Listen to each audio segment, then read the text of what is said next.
Queridos, vamos abrir a palavra de Deus na carta de Paulo aos Efésios, capítulo 1.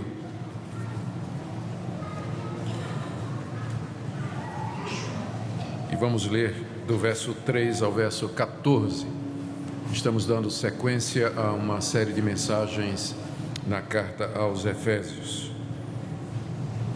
E hoje o nosso alvo é expor o verso 13 do contexto. Efésios 1, de 3 a 14. Bendito Deus, bênção espiritual nas regiões celestiais em Cristo, assim como nos escolheu nele antes da fundação do mundo, para sermos santos e irrepreensíveis perante ele. E em amor nos predestinou para ele, para a adoção de filhos, por meio de Jesus Cristo, segundo o beneplácito de sua vontade, para louvor da glória de sua graça, que ele nos concedeu gratuitamente no amado, no qual temos a redenção pelo seu sangue, a remissão de pecados, segundo a riqueza da sua graça, que Deus derramou abundantemente sobre nós em toda sabedoria e prudência, desvendando-nos o mistério da sua vontade, segundo o seu beneplácito que propusera em Cristo, de fazer convergir nele, na dispensação da plenitude dos tempos, todas as coisas, tanto as do céu como as da terra.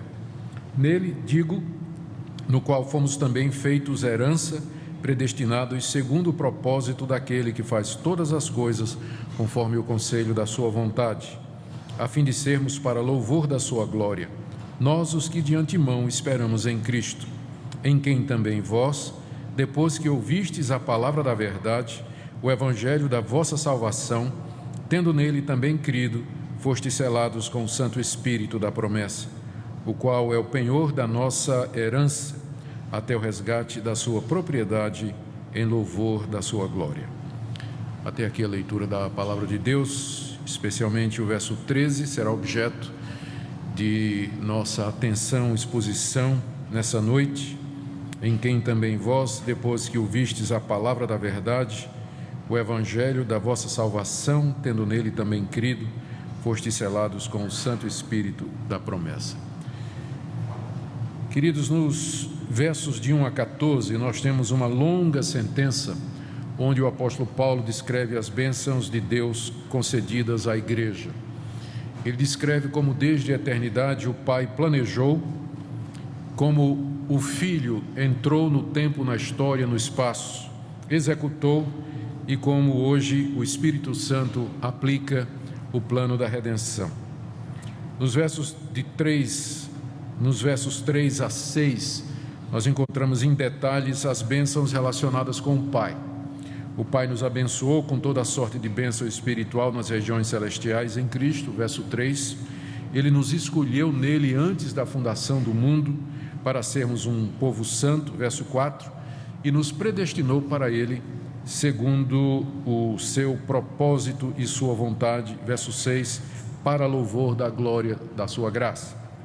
Em seguida, Paulo descreve as bênçãos relacionadas com a obra de Deus Filho, Jesus Cristo, que ele chama de amado no final do verso 6. Nele nós temos, primeiro, a redenção, que é a remissão dos pecados, verso 7.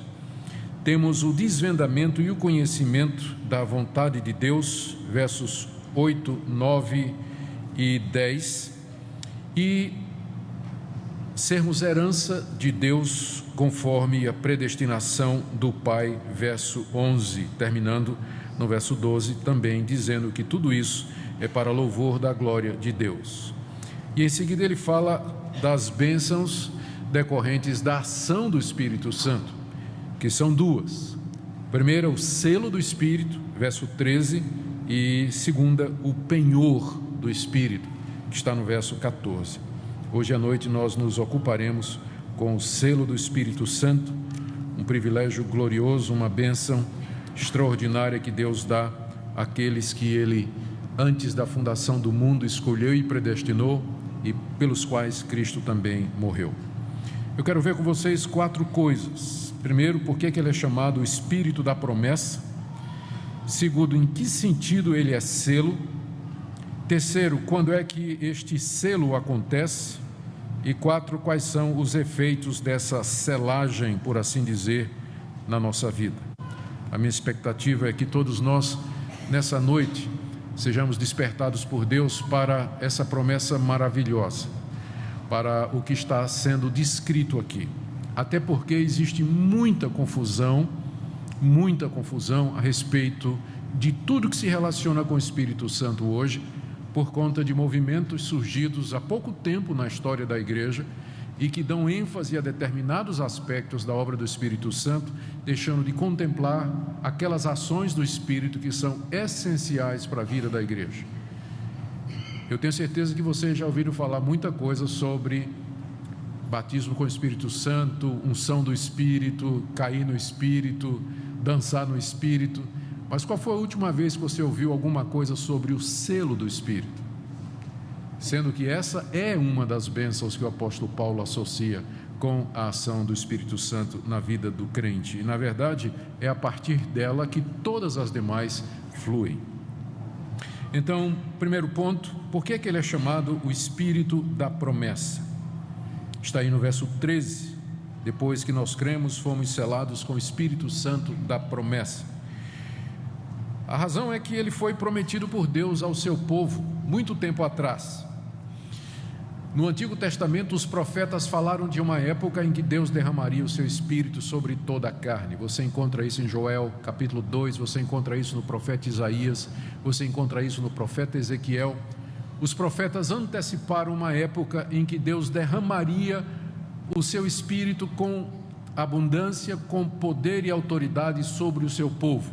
Não é que o Espírito Santo não atuava no Antigo Testamento. Ele estava presente, ele guiava o povo de Deus, ele habitava o povo de Deus, ele capacitava membros do povo de Deus para realizar determinadas funções, mas estava profetizado um dia em que ele viria a todos os membros do povo de Deus, capacitando-os não somente para viver de maneira santa, mas para servir a Deus com dons e habilidades que Deus haveria de conceder. O próprio João Batista, quando iniciou o seu ministério, ele disse que depois dele viria alguém mais poderoso do que ele. Enquanto que João batizava com água, este que viria depois dele haveria de batizar com o Espírito Santo, repetindo a promessa dos profetas, só que agora definindo que aquele derramamento do Espírito Santo que os profetas falaram seria feito pelo Messias, e esse Messias era Jesus Cristo.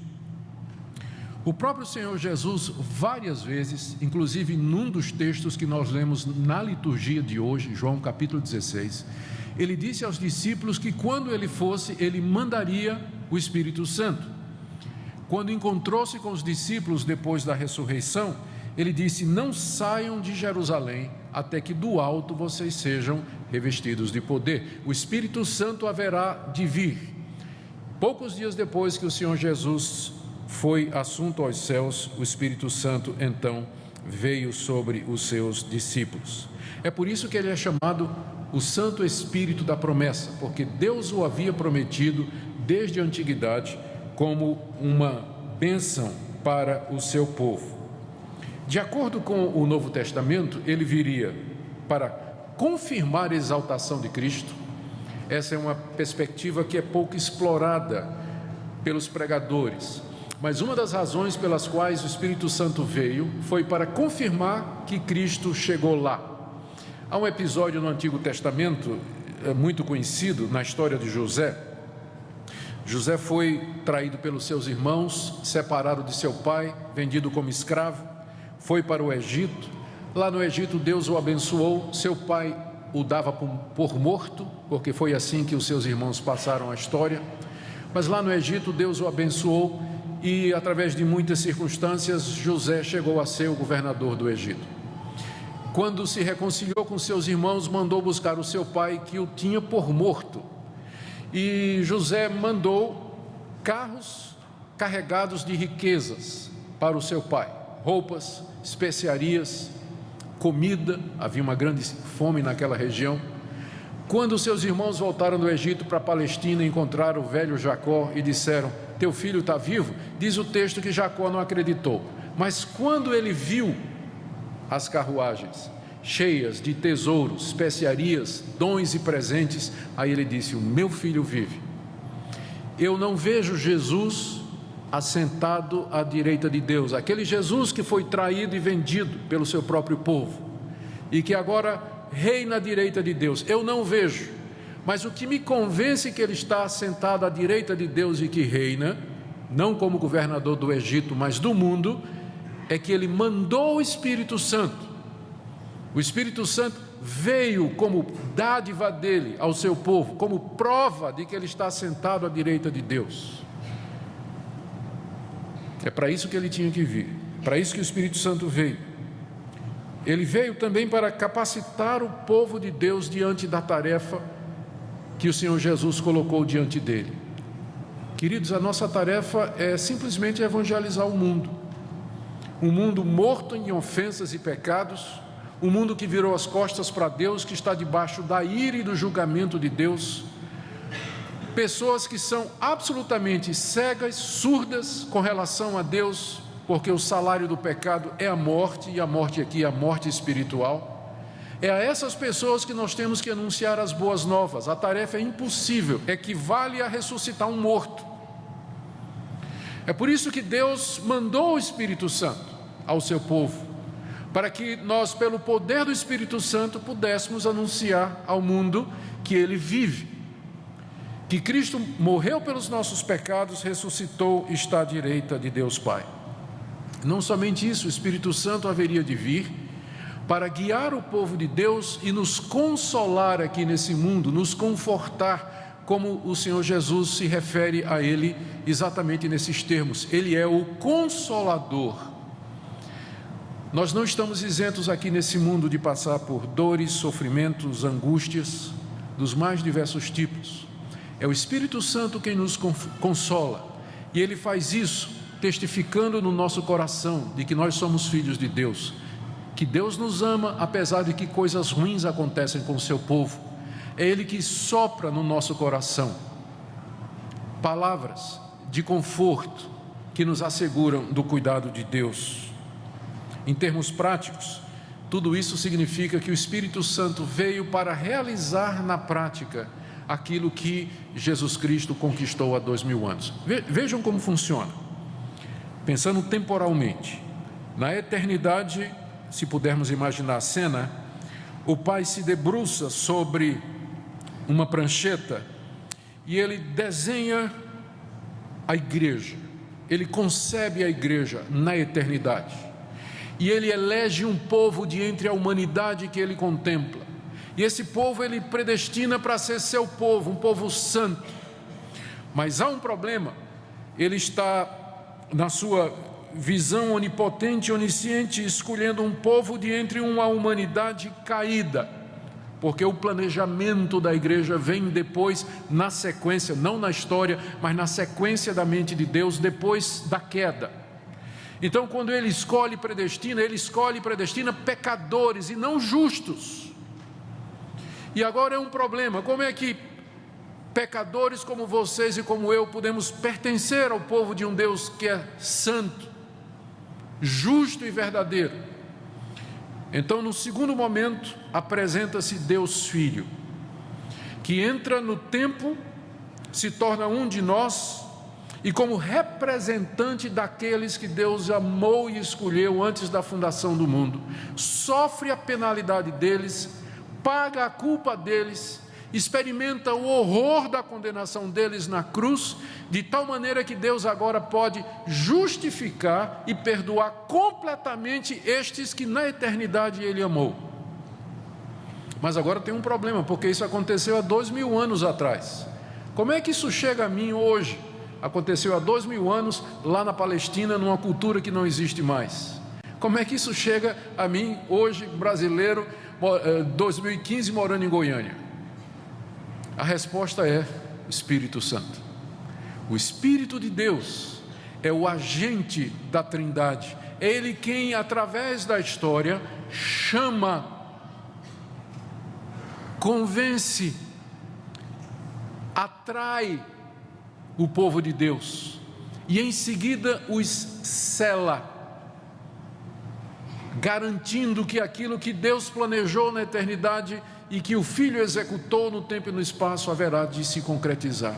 É esse o papel do Espírito Santo. É Ele quem aplica em todo o mundo, em toda a história, em todo o tempo, os méritos de Cristo na cruz do Calvário. E aqui, então, nesse sentido, nós olhamos e pensamos no Espírito Santo como um selo, que é o meu segundo ponto. Primeiro ponto, por que ele é chamado do Espírito da promessa? Já explicamos. Segundo, em que sentido, então, Paulo se refere a ele como selo? Verso 13, vocês foram selados com o Santo Espírito da promessa. O selo, quando a palavra selo aparece aqui, a imagem que alguns de vocês têm, porque quem nasceu há 10 anos, 15 anos, nem sabe mais o que é selo, né? Porque é tudo e-mail hoje, WhatsApp e SMS. Mas há 15 anos atrás, havia uma coisa chamada envelope, que a gente, quando queria se comunicar com alguém, ia no correio, comprava um selo, que às vezes até passava na língua, né? E comprava selo. Tinha selo bonito, tem gente que faz coleção de selo. O selo, ele representava uma série de coisas. Essa é a imagem que nos vem. Mas a gente tem que pensar como os primeiros leitores da carta. Naquele tempo, o selo, ele tinha outras funções, além de garantir que o correio iria levar a sua carta para uma pessoa que morava no outro lado do mundo. O selo geralmente era um anel com uma marca e que era impressa em um tipo de cera quente, que uma vez secada, ela colava no objeto selado e tinha aquela marca. Um exemplo que nós encontramos no Novo Testamento e que nos ajude, está nos Evangelhos. Quando Jesus morreu e foi sepultado, a sepultura dele foi fechada com uma pedra. E os judeus chegaram para Pôncio Pilatos e disseram: olha, os discípulos vão roubar o corpo e depois vão dizer que ele ressuscitou. Então faz alguma coisa. O que é que Pilatos fez? Ele foi lá e selou a pedra, colocou o selo imperial na pedra, como quem diz assim: isso aqui é propriedade inviolável, você não pode mexer aqui, isso aqui está sendo protegido pelo governo, é propriedade do governo, ninguém mexe.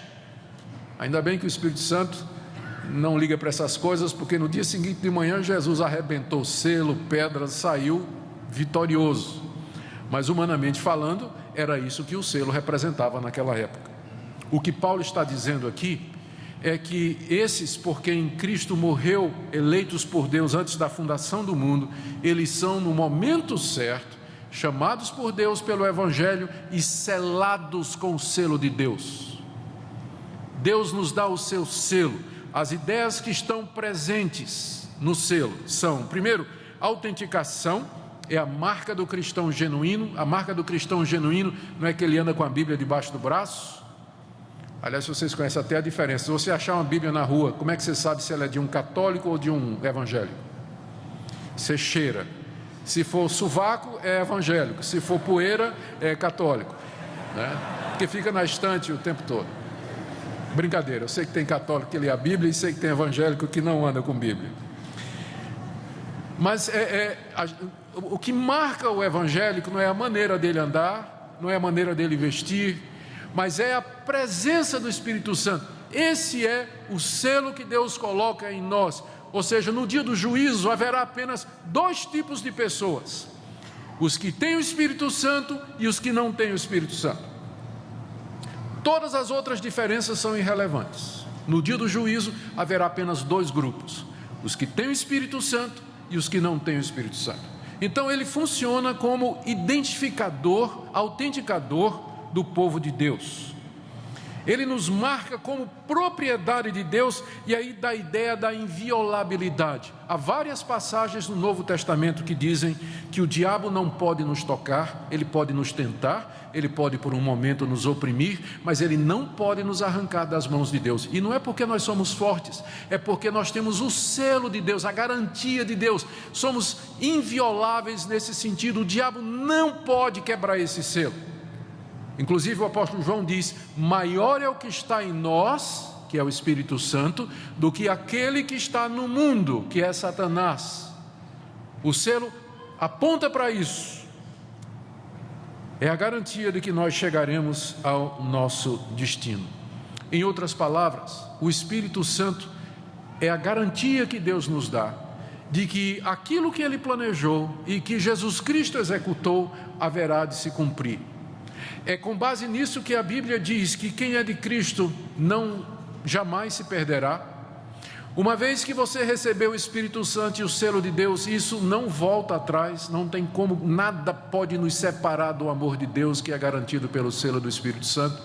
É a certeza que nós temos de que Deus vai cumprir o seu plano esse concebido na eternidade. Todas as promessas de Deus que nós já vimos nesse capítulo, elas são na prática transmitidas para nós. Cristo morreu na cruz para perdoar os pecados. Como é que eu recebo esse perdão? O Espírito Santo me aplica esse perdão. Cristo morreu para me dar conhecimento de Deus, nós vimos isso. Como é que eu tenho esse conhecimento? O Espírito Santo me dá esse conhecimento. Cristo morreu para que Ele pudesse ter um povo. Como é que eu participo desse povo? O Espírito Santo de Deus faz com que eu faça parte desse povo. Então vocês percebem que há muito mais acerca da obra do Espírito Santo do que simplesmente dons extraordinários, como falar em línguas, sonho, visão, profecia.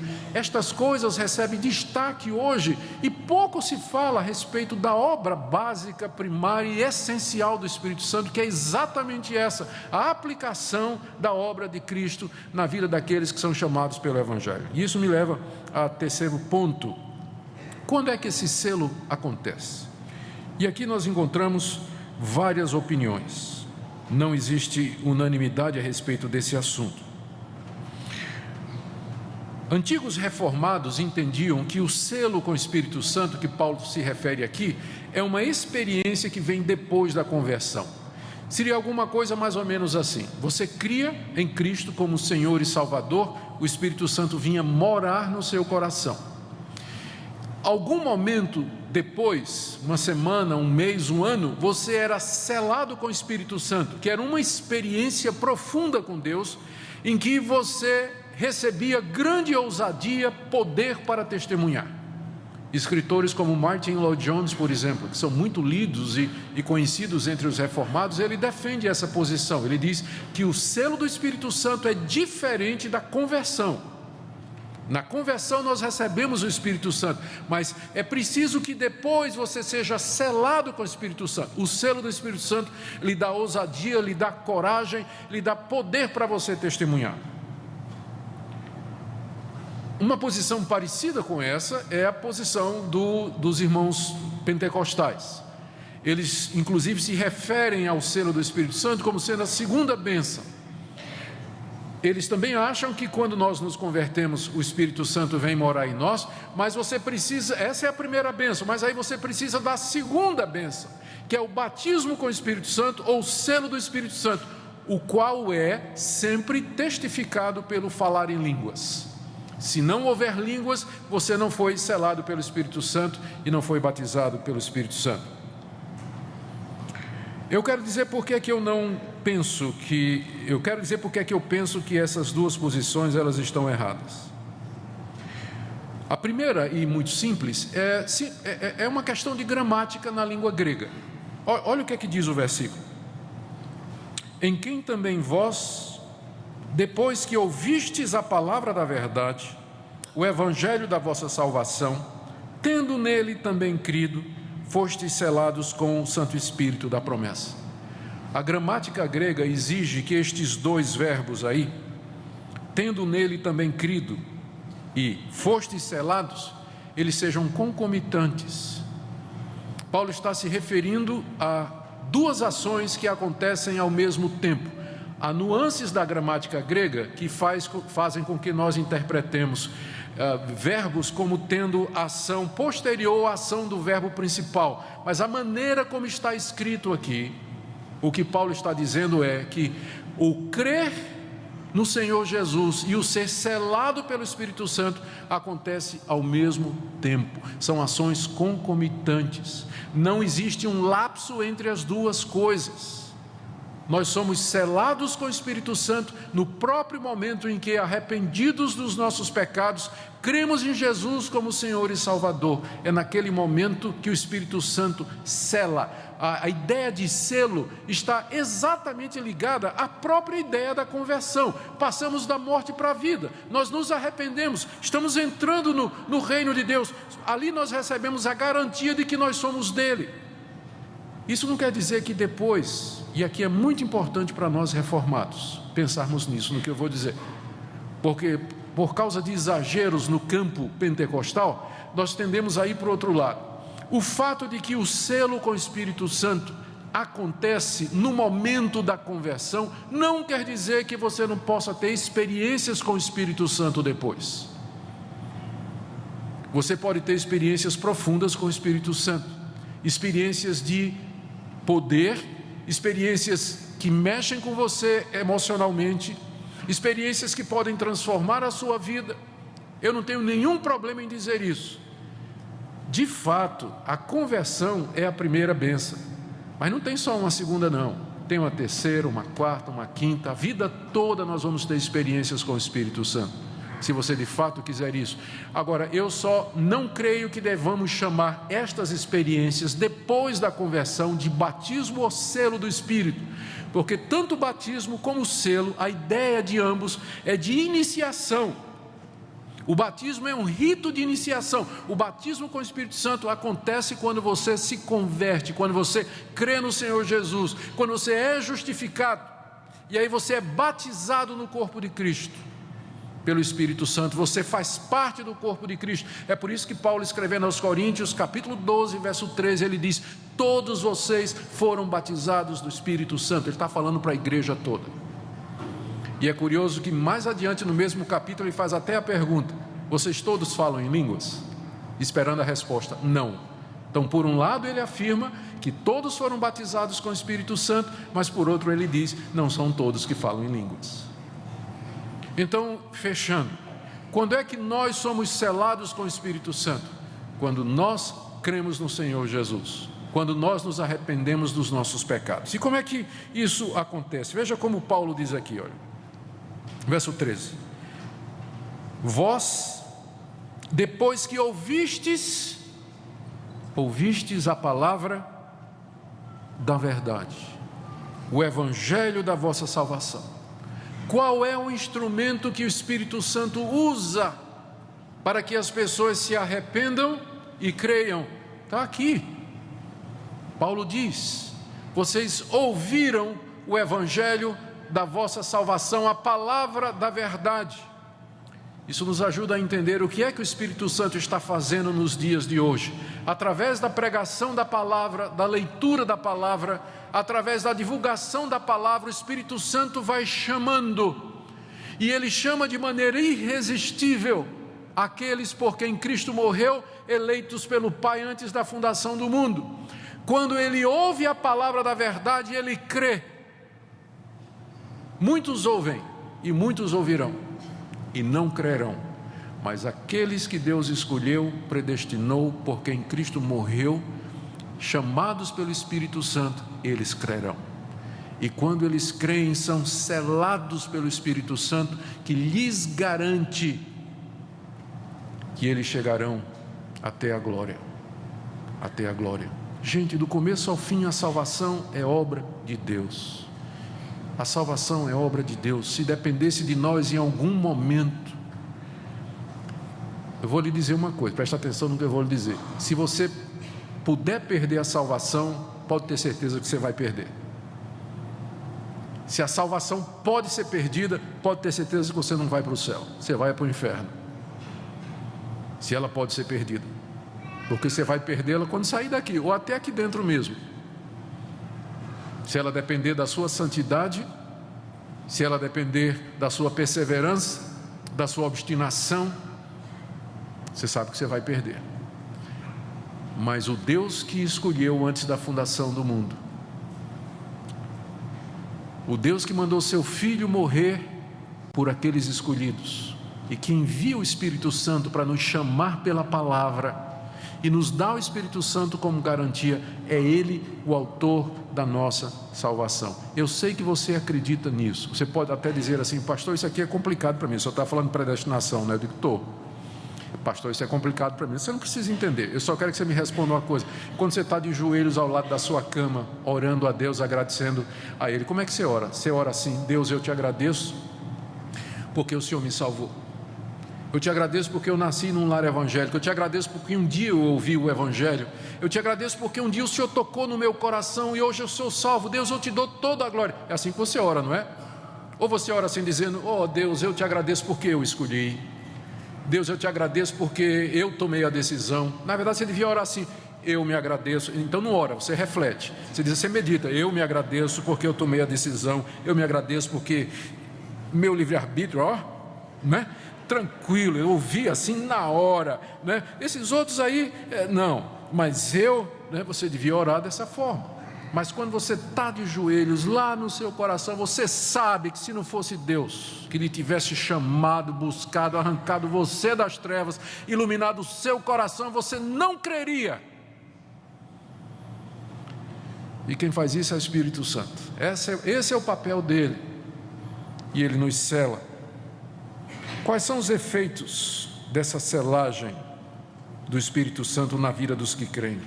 Eu já antecipei alguns. Note que Paulo, no verso 13, se refere a ele como o Santo Espírito. Se ele é santo, significa que aqueles que foram selados com o Espírito Santo serão santos também, porque é isso que ele vai produzir na nossa vida. É a primeira coisa que ele vai produzir na nossa vida, é santidade. Não estou falando de perfeição. Ele vai iniciar em nós um processo de santificação que consiste no dia a dia em ensinar você a dizer não para o pecado e sim para Cristo, não para a mentira e sim para a verdade, não para o roubo e sim para a honestidade, não para a impureza e sim para a santidade. Diariamente o Espírito Santo vai lhe guiar nisso, porque Ele é santo. Ninguém pode dizer que tem o Espírito Santo se não há santidade na sua vida, porque é isso que Ele veio fazer. Esse é o efeito. O Espírito Santo também produz segurança no coração. Queridos, nós passamos por muitas tribulações. Pessoalmente, na minha vida, já houve momentos em que eu duvidei da minha salvação, e não foi uma vez só, não. Já me vi assediado por doutrinas, pelo ateísmo, por ideias liberais. A experiência mais marcante que eu passei nisso, eu já contei algumas vezes, não faz mal repetir. Eu estava terminando o meu doutorado na Holanda e o meu orientador não acreditava nem que Cristo tinha morrido pelos nossos pecados. Não sei o que ele estava fazendo na escola de teologia, mas era o meu orientador. Passou uma penca de livros de liberais alemães para eu ler. Eu acho que ele queria acabar com a minha fé, e quase conseguiu. Eu comecei a ler aqueles homens, e os homens argumentam bem. Gente com doutorado em Oxford, Cambridge. Comecei a ler aquilo, e aquilo foi começando a criar dúvida no meu coração. Chegou um momento lá na Holanda que eu me ajoelhava ao lado da cama para orar, e eu não conseguia orar. Não conseguia. Eu não tinha certeza se tinha alguém do outro lado para me escutar. E desesperado já, finalmente encontrei um professor, meu orientador lá nos Estados Unidos, um homem crente, que eu abri meu coração e contei minhas dúvidas. Ele disse: é isso? Fala o seguinte: leia fulano de tal, livro tal, leia fulano de tal, livro tal, leia fulano de tal, livro tal, que refuta tudo que você escutou. Gente, eu escapei de ser ateu, ó. Mas eu me lembro de uma coisa: em todos estes momentos eu não conseguia virar as costas para Deus. Eu não conseguia abandonar Deus, ainda que era como se eu dissesse assim: eu não tenho certeza se o Senhor existe, mas eu vou continuar aqui. Eu vou continuar aqui. Eu não consegui virar as costas para Deus. E hoje eu sei que foi Ele que me segurou, como é Ele que segura você também, na hora da dor, da crise, do sofrimento. O jovem universitário na universidade, com professor marxista, professor ateu, num ambiente que vai minar a cabeça dele. você pode ter certeza de uma coisa: se você não andar perto de Deus, se você não depender de Deus, você corre um grande perigo. É Deus que nos segura. É isso que o Espírito Santo faz. O Espírito Santo nos dá ousadia, nos dá coragem, poder para testificar de Cristo Jesus. Gente, eu quero concluir dizendo que não há nada que se compare a esse privilégio, ter o Espírito de Deus morando em nós, como garantia da salvação, como aquele que nos capacita, transforma e abençoa. Esse é um privilégio de todo verdadeiro filho de Deus. Agora, a pergunta é, que eu vou responder durante a exposição da carta aos Efésios, mas eu já quero adiantar: por que a presença do Espírito Santo não é tão evidente em todos que se professam cristãos? Por que há tantos que professam fé em Jesus Cristo, mas não há evidência de que o Espírito de Deus habita neles? A Escritura nos diz: não entristeçam o Espírito Santo. Ela também diz: não apagueis o Espírito Santo. Ela também diz: enchei-vos do Espírito Santo. Ou seja, um crente verdadeiro, ele pode estar entristecendo o Espírito Santo com seus pecados e até abafando pela dureza de coração, teimosia, sabe que está errado, sabe que está fazendo aquilo que Deus não gosta, mas insiste, fica se desculpando e entristece o Espírito de Deus, abafa o Espírito Santo. A figura que Paulo usa aqui mesmo, aliás, ele usa isso na carta aos Tessalonicenses, é: não extingais o Espírito Santo. Sabe o que é extinguir um fogo? Você pegar o extintor, meter aquela carga lá no fogo para acabar com aquilo. Tem crente fazendo isso com o Espírito Santo, extinguindo o Espírito Santo. Essa é a razão pela qual tem tanta gente que diz que crê em Jesus Cristo, mas você olha para a vida daquele irmão, não é uma questão de julgamento, é porque é evidente isso, e você não vê traços, ou não vê muita prova de que o Espírito Santo está naquela pessoa. Eu queria nessa noite alertar você: embora o Espírito Santo habite em nós, você pode estar entristecendo o Espírito Santo com seus pecados, com sua teimosia, com dureza de coração, com a sua procrastinação, demorando a fazer aquilo que você sabe que é certo. E quanto mais tempo passa, mais difícil vai ficando. Mais difícil vai ficando. Nessa noite, eu queria que você refletisse sobre isso. Tenho evidências claras de que eu tenho o Espírito Santo? Quais são as provas de que o Espírito Santo mora em mim? Porque, como eu disse no início dessa mensagem, no dia do juízo só haverá duas categorias de pessoas: aquelas que têm o Espírito Santo e aquelas que não têm. A prova não é se você fala em línguas, tem visões, profetiza ou expulsa demônios. Isso não tem nada a ver com o que Paulo está falando aqui. A prova é: Ele é Espírito Santo. Ele veio para me dar certeza, Ele veio para me dar garantia, Ele veio para me capacitar a experimentar aquilo que Cristo fez por mim na cruz. Você sabe do que é que eu estou falando? Você experimenta isso? Isso faz parte da sua vida. Eu espero que nessa noite Deus faça duas coisas aqui na igreja. Primeiro, que Ele alegre o coração do seu povo, lembrando a dádiva do Espírito, e traga consolo e esperança para vocês. Segundo, que Ele, com amor, Ele repreenda você, Ele fale o seu coração, Ele lhe convença do pecado, da justiça e do juízo, e de como você precisa ser cheio desse Espírito, deixar que Ele guie a sua vida, porque é isso que é o cristianismo, nada mais do que isso, é viver no Espírito. Nós ouvimos a cantata falando sobre o fruto do Espírito. É disso que eu estou falando. O fruto do Espírito em nós. Que Deus tenha misericórdia de nós e que Ele nos dê a graça de vivermos cheios do bendito Espírito Santo da promessa que nos cela até aquele dia quando Ele virá para resgatar a sua propriedade.